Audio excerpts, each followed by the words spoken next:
ਮਲਕ ਇਹ ਤੂੰ ਕਿਹੜੇ ਕੰਮੀ ਪਿਆ ਹੈ ਅੱਲਾ ਦੇ ਬੰਦਿਆ ਨਸ਼ਾ ਕਰਨ ਲੱਗ ਪਿਆ ਤੂੰ ਇਹ ਹਿੱਸਾ ਕੋਈ ਨਹੀਂ ਮਿਲਦਾ ਨਸ਼ਈਆਂ ਨੂੰ ਨਾ ਨਸ਼ਈਆਂ ਨੂੰ ਹਿੱਸਾ ਮਿਲਦਾ ਹੀ ਤੇ ਨਾ ਮਜ਼ਦੂਰਾਂ ਨੂੰ ਹਿੱਸਾ ਮਿਲਦਾ ਹੀ ਠੀਕ ਹੈ ਤੇ ਤੂੰ ਅੱਲਾ ਦਾ ਬੰਦਾ ਕਿਹੜੇ ਕੰਮੀ ਪੈ ਗਿਆ ਨਾ ਜਿਨ੍ਹਾਂ ਦੀ ਸ਼ਾਦੀ ਹੁੰਦੀ ਹੈ ਉਹਨਾਂ ਨੂੰ ਹਿੱਸਾ ਲੱਭਦਾ ਹੀ ਉਹ ਕਹਿੰਦੇ ਮਰੇ ਮੁੱਕੇ ਤੇ ਸਾਡੀ ਜਾਨ ਛੁੱਟੇ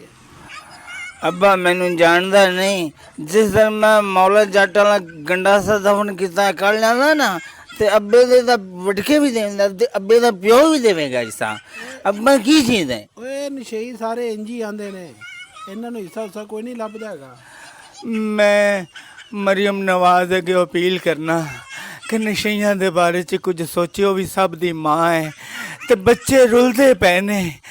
ਇਹਨਾਂ ਨਸ਼ਈਆਂ ਦਾ ਵਜ਼ੀਫਾ ਲਾਇਆ ਜਾਵੇ ਮਰੀਮ ਮਾਂ